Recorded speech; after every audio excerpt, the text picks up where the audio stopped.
Thank you, and thank you for inviting me. I'm really honored to be here today. I always feel like I am at my sister's house whenever I come to Chicago, because Chicago is like a big sister to Detroit, and we are like the scrappy little sister to the north. Always competing and always trying to make sure the Chicagoans know we are here and we are doing great things.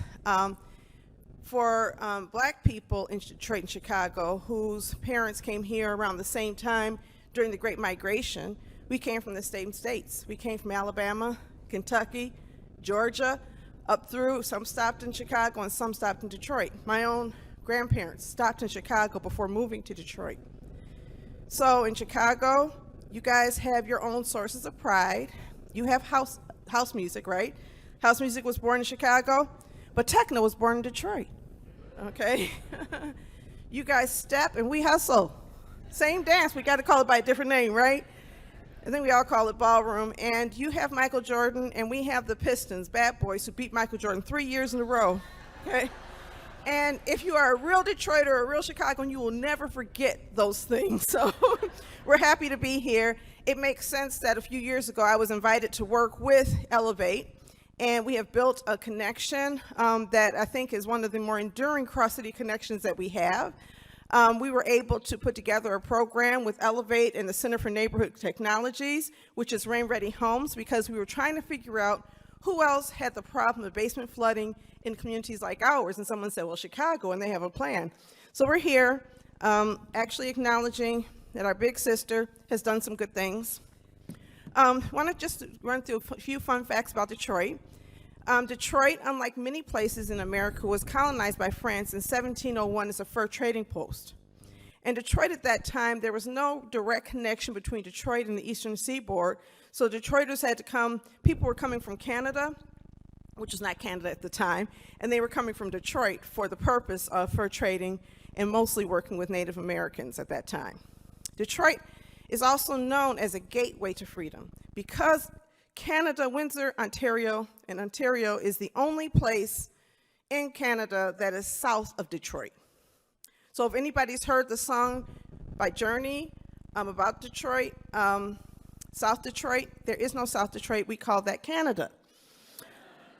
Being a border town, when people came from the south to Detroit, they were able to gain shelter in Detroit because Detroit had a very developed underground railroad system, but also quickly canoe across the river to Detroit, which is a very short, there's a short distance, it's a very small river.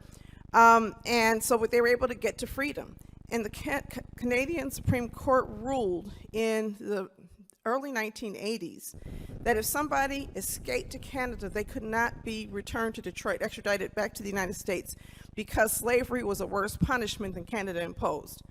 And so that's one of the pieces of history about Detroit that some people don't recognize, that before you had the Great Migration, Detroiters had a very strong and active progressive community that was willing to fight for black rights. We've had progressive mayors, Mayor Pingree and Mayor Murphy, both of whom were really setting national examples for how progressive politics should work. Mayor Pingree, for example, advocated for free water, saying we live on the Great Lakes, and why are we charging people for water? The state should control the water, and he actually got it passed into law, but unfortunately the Supreme Court struck it down.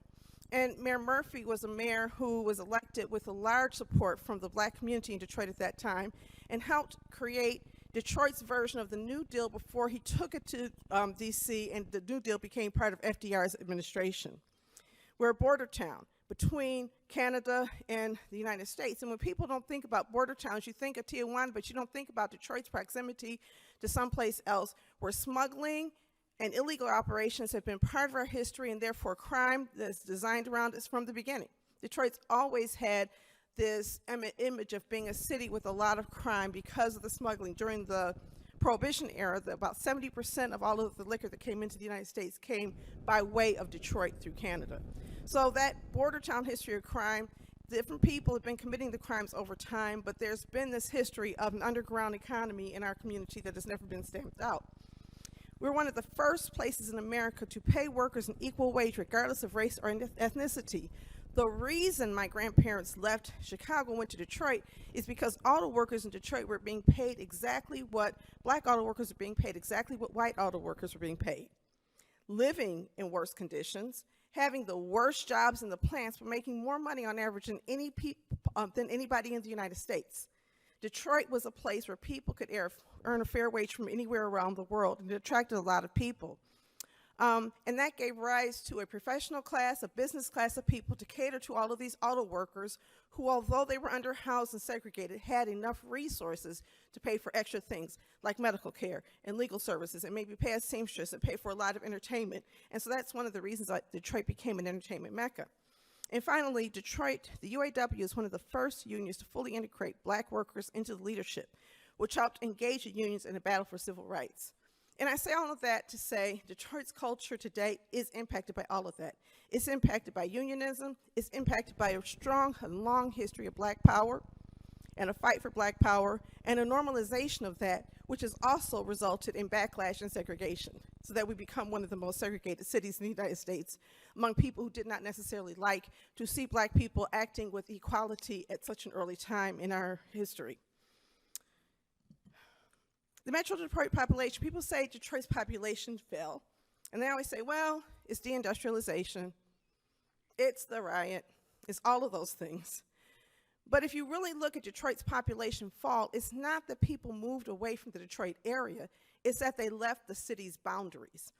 On the map to the left, what you'll see is that in 1950, which is the first bullet to the left, in 1950, Detroit's population was about 1.8 million people, and in 1950, Metro Detroit's population was about 3 million. And Detroit's population declined every decade since 1950, not just with the rebellion, as suburbanization happened. And so it's more of a population shift than a population drop. And although you've had many things happening in the Metro Detroit area, the population in our general area has remained stable. But what has happened is that people have abandoned the core city to move to suburbs that we continue to build up. And so it's not that we lost people, it is that people left. And our people left because public policy choices allowed them to leave.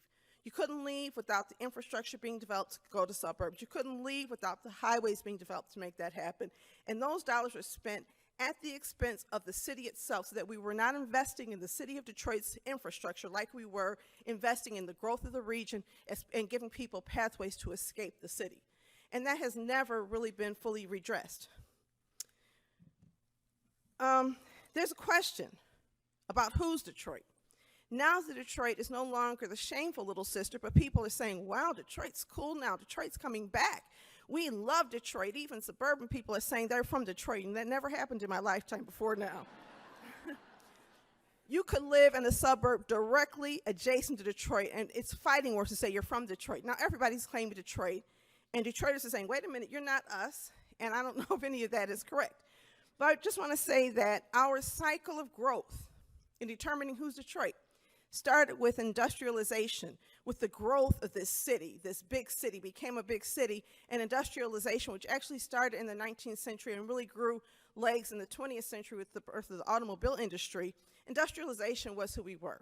We were an industrializing community. The most important thing that the most important stakeholder in our community were people who owned factories, who gave jobs, and created this engine for Detroit.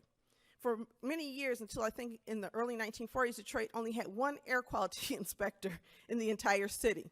And we did not begin treating our sewage until the early 1940s because we didn't want to do things, and we weren't testing water, and because we shared a border with Canada, Canadians were frequently angry with Detroit for the way that we were contributing to pollution in Canada. And a lot of the things that have happened have been because of international treaties and negotiations to say that we have to do a better job at controlling pollution in our community. But pollution control, protecting the environment, and protecting the people who live in control has not been a priority. Instead, what people said was, we'll just leave the city, we'll leave the places that are polluted with government-sponsored aid that also restricts black people and Mexican people and other people of color from being able to exit the city and to move into these new all-white communities that are more protected from the cost of industry and pollution than the city of Detroit. And that's that process of suburbanizations. And when you had suburbanization in Detroit, all of a sudden you had a city that had been segregated by public policy, by violence, and by, certain legal maneuvers that people used. All of a sudden, the city that had been segregated was wide open for Detroiters to move into every neighborhood, wide open for Detroiters to occupy every political office, wide open for Detroiters to be able to build businesses to serve the community of Detroit, wide open for Detroit's first black mayor, Coleman Young, to be elected in 1974, wide open for Detroit's first black and most powerful city council member, Irma Henderson, to be elected in 1972. She was the first black woman, not the first black person on city council. Wide open for the Detroit School Board to become majority black, and wide open for Detroiters to go to schools that had been considered to be really high-performing schools like Cass Tech. And if you're from Detroit, you know what Cass Tech is. It's a school that everybody my age brags about having gone to if anybody does something successful. In fact, some of my friends have a daily Cass Tech moment so they can document all of the many wonderful things Cass Tech graduates have done in the world. I didn't go to Cass, so I'm not going to brag about it too much, but I will say that is a bragging point. And now Renaissance High School, you had a city wide open for upward mobility for black folks and a power shift. And this is in the 1970s and the 1980s and the 1990s. You have this power shift. That power shift was accompanied, though, by disinvestment. That power shift was accompanied by the federal government devolving its responsibility to take care of local municipalities, that whole states' right mindset that said that states can figure out what to do, by a long period of tax cuts where people said people are paying too much taxes, and by a lack of reinvestment in places like Detroit, while people are being encouraged and facilitated to leave the city of Detroit, leaving Detroit with legacy expenses and legacy burdens that we continue to bear.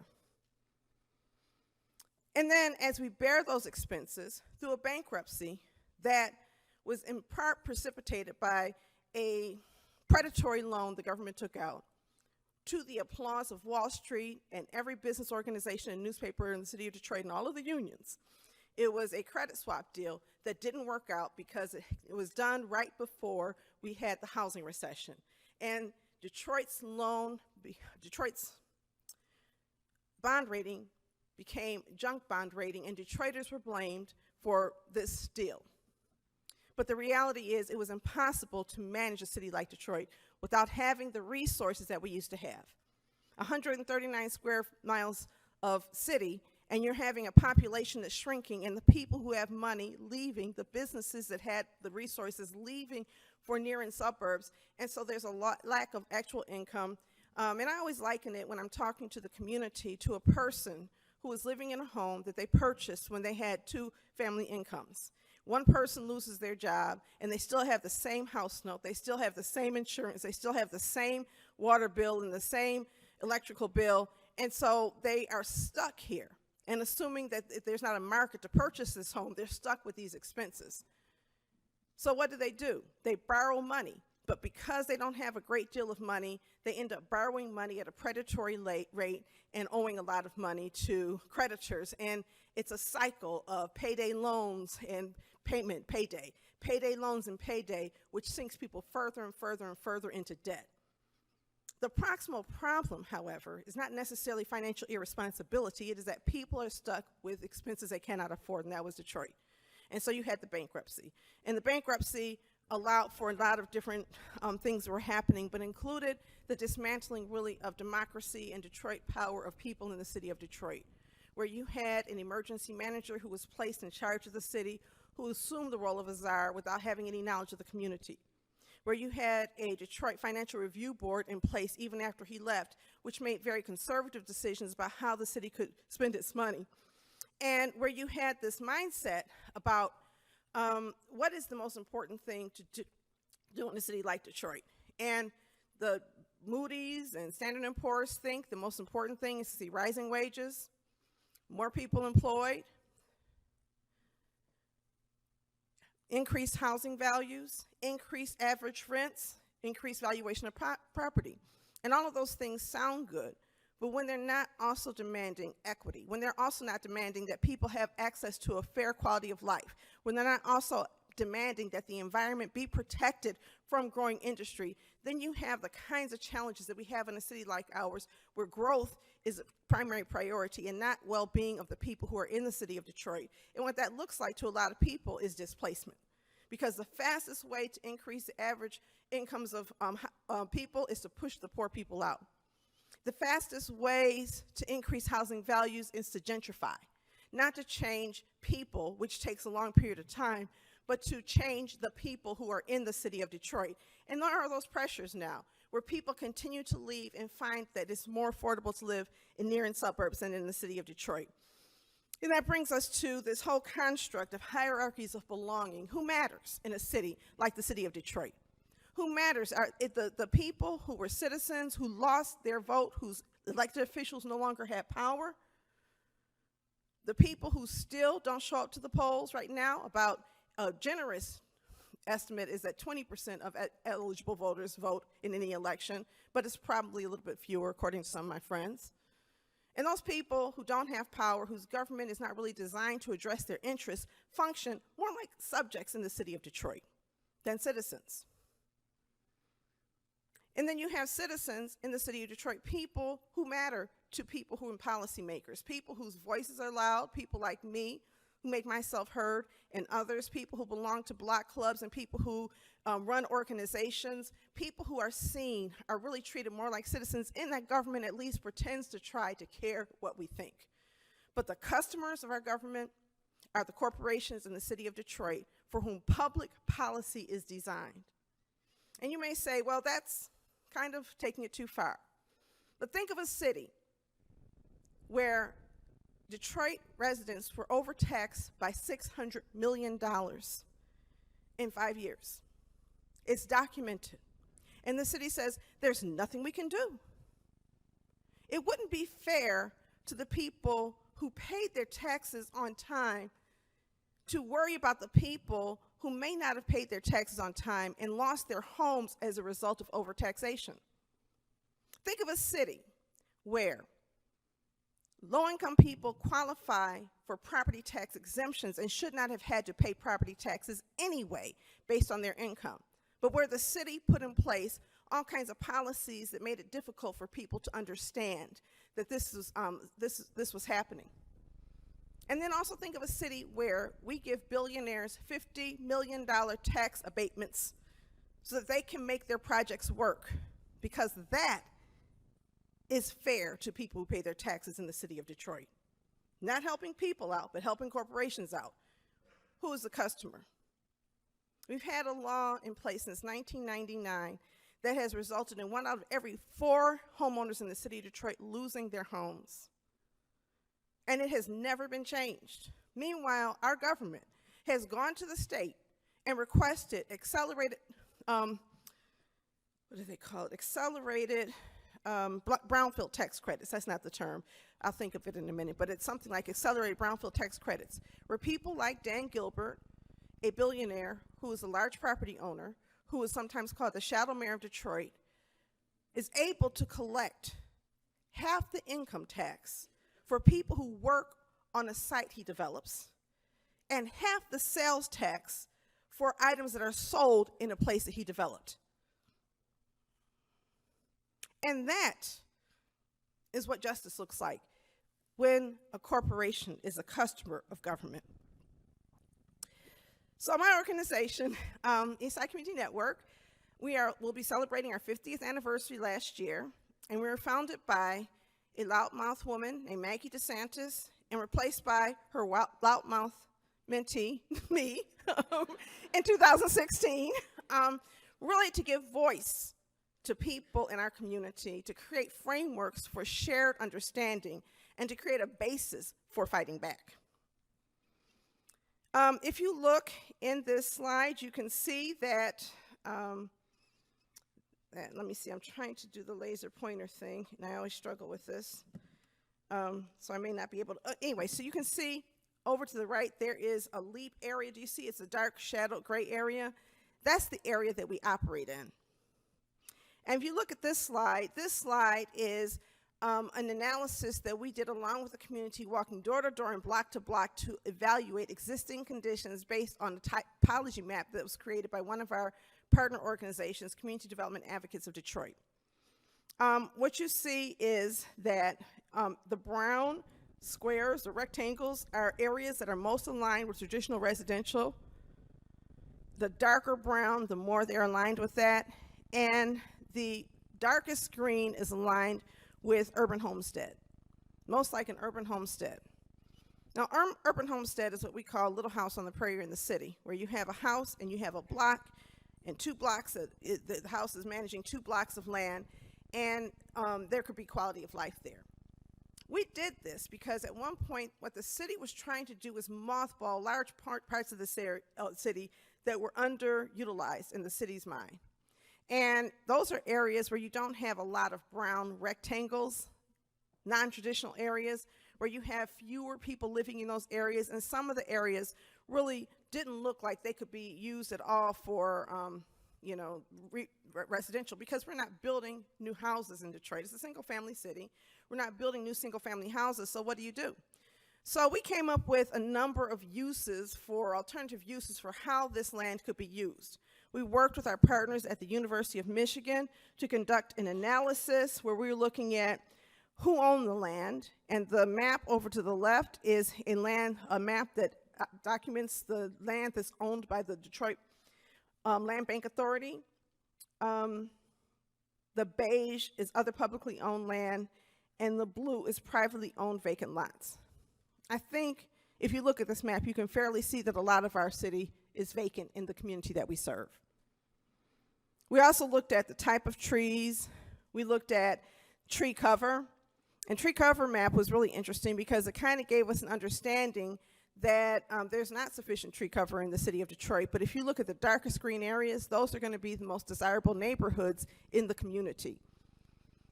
In areas where you don't see a lot of tree cover, either those are areas that are industrialized or they are neighborhoods where there's no trees planted for some reason or another. And then to the right of that, you can see a drainage map where we're looking at how well water drains inside of different areas, what is the soil composition, all of that. And as you can see, the dark brown is poorly drained. A lot of our areas also poorly drained and subject to floods. Now, this isn't information that just we have. It's information that the city has. We've shared all of our reports, and we've conducted a lot of them with the city to evaluate what are some best practices and next steps that we can use to improve life in the city of Detroit. What we found is that, the city, as I mentioned, has to struggle with these 3 imperatives: people, climate, and growth. And they are not always aligned. A lot of times they're in conflict with each other. Doing what's best for the people in the city of Detroit can sometimes continue to burden our climate if we're not careful and if we don't develop it properly. For example, if we put in more parking lots to make it easier to get to certain shopping centers, that's not necessarily the best decision. But also, if you take care of people, it can run in conflict with growth, and climate and growth objectives can sometimes be in conflict. We know that there are now 634,000 residents in the city, that there's rising inequality, that only 36% of Detroiters earn a living wage despite rising median incomes, and the median income in the city of Detroit is $32,500. Our infrastructure is aging, contamination is unremediated, and we have policies that really favor demolition of homes rather than acquisition and reuse. We have a great deal of flooding, a lot of pollution, and so these are the kinds of challenges that a government that is serious about addressing needs will address. But again, very few of those are being addressed.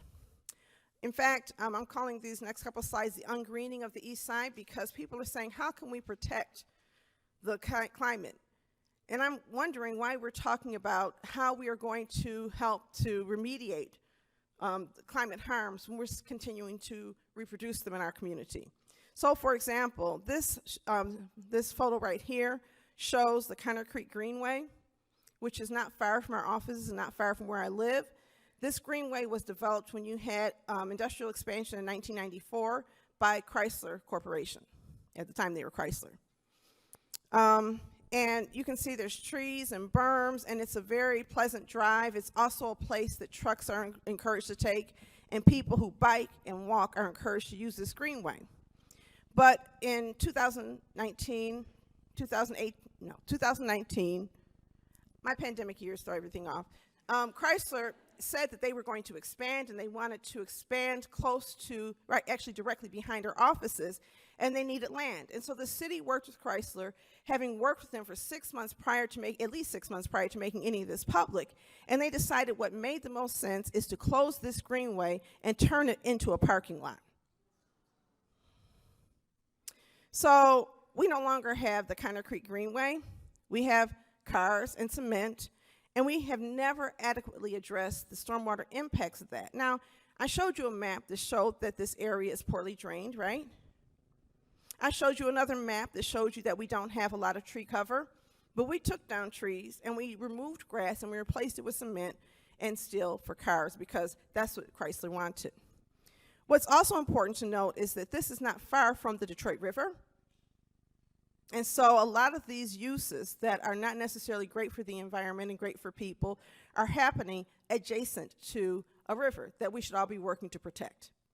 And also, you know, in an area where you've had recent flooding.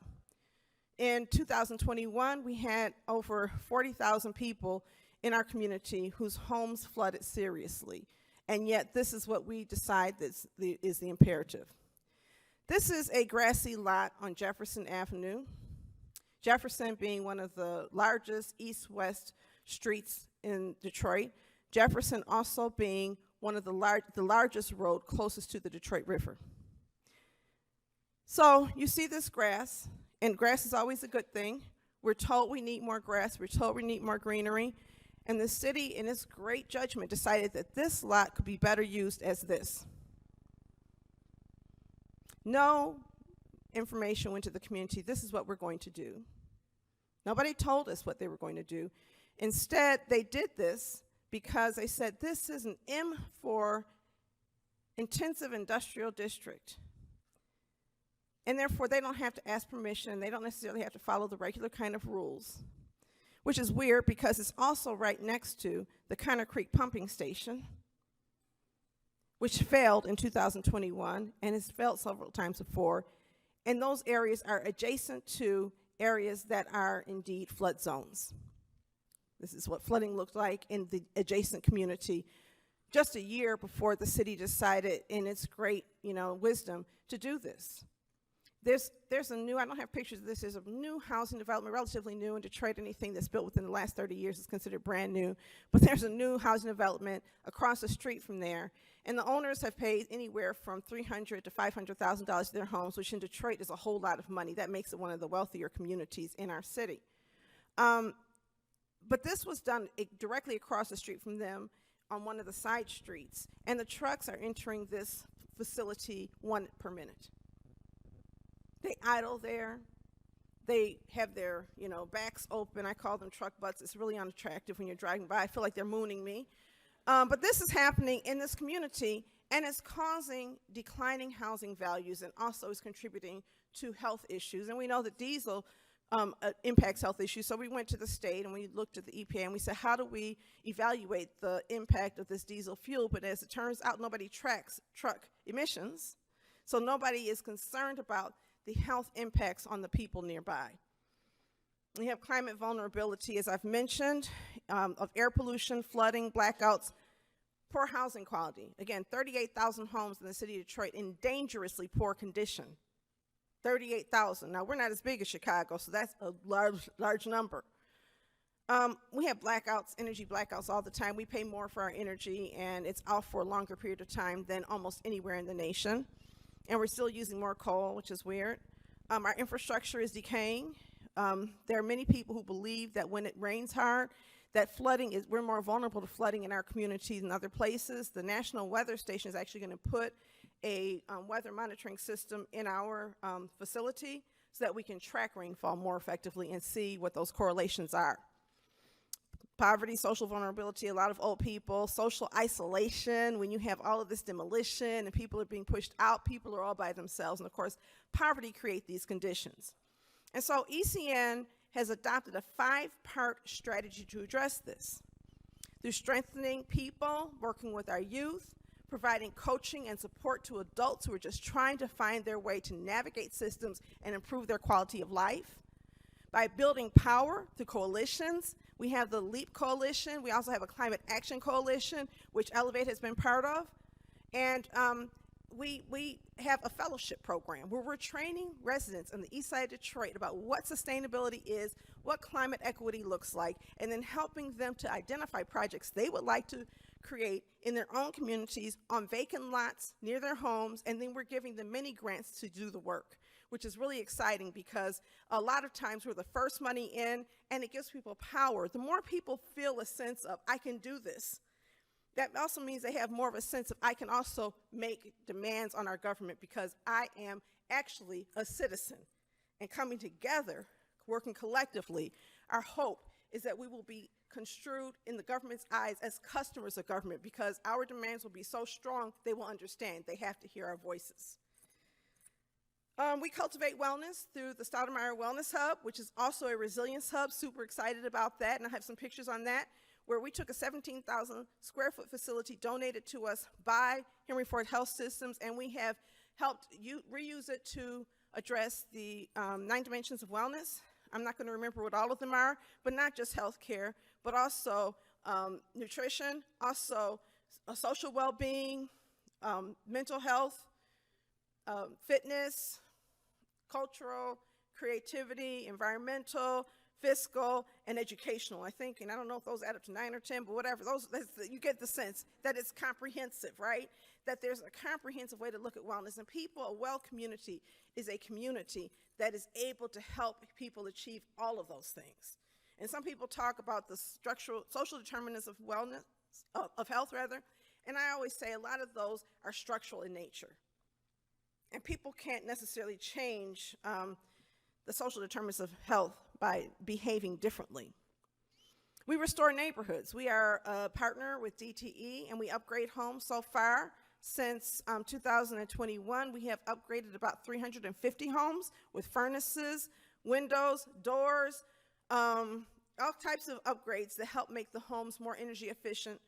Insulation, and sometimes refrigerators, and usually the homes get more than one of those installations so that people are actually living better. And in a city where most people don't have indoor air conditioning, I'm most excited about being able to install air conditioning in some of these homes. We also are a partner in the Detroit Home Repair Project Network, where we're able to put on roofs and porches and do other kinds of plumbing upgrades to homes to make homes, again, more viable. And again, remember, 38,000 homes are in dangerously poor condition. We're working with, a couple hundred homes, so we can't get at that 38,000, but certainly we're prioritizing people in our community who are the poorest, the oldest, and disabled, and people most in need. And then we also are engaged in redeveloping a commercial strip, partnering with residents, these 3 communities that are suburban to us. They're the Grosse Pointe community, some of the wealthiest suburbs in the nation across the street from Detroit. And so rather than compete with them, we said, why don't we leverage our resources, figure out how to work together to redevelop this commercial strip, help facilitate Black business development there, and help address the mutual needs of our customers. And so we've been doing that for the past few years, and it's going really well. We're completing a streetscape plan, and we have some money to begin improving it, but we also do a lot of small business development where we're working with small businesses to help them be successful, including micro enterprises.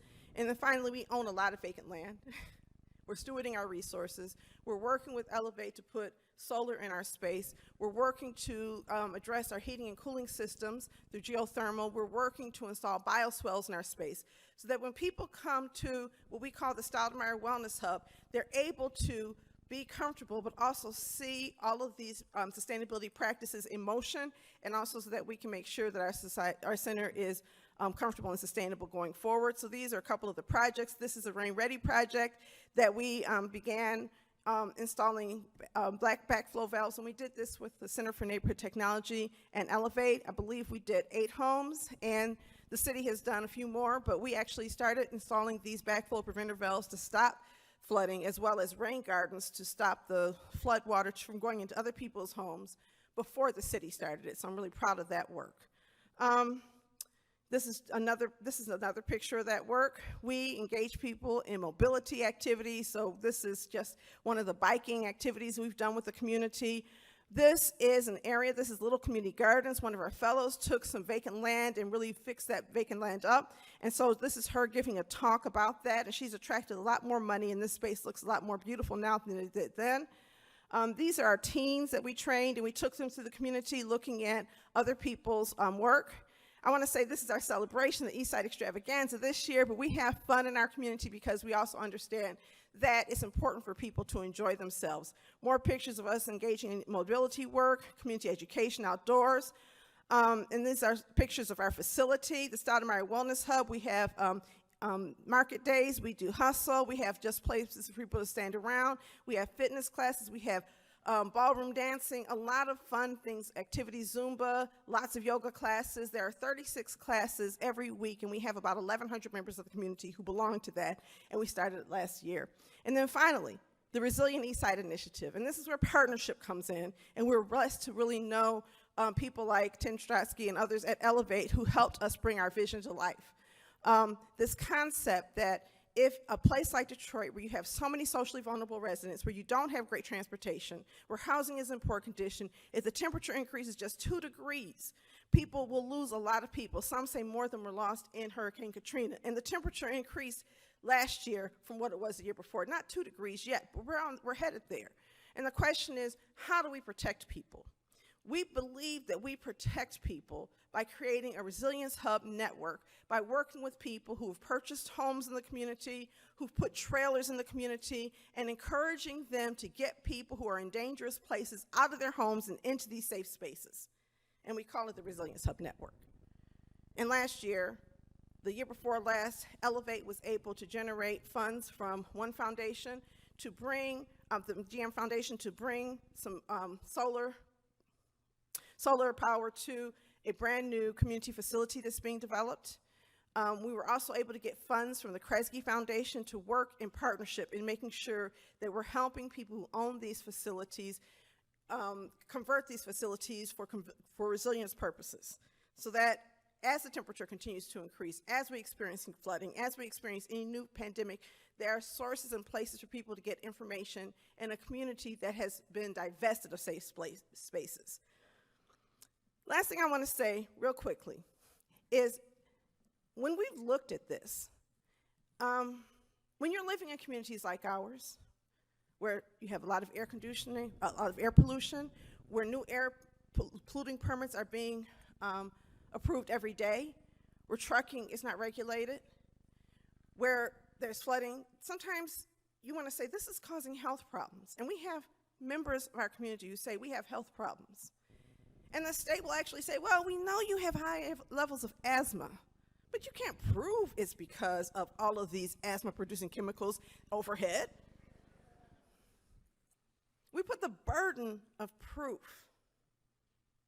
on people who have the least social capital, who are most socially vulnerable, to prove that they are being harmed by processes that every scientist in the world knows is harmful.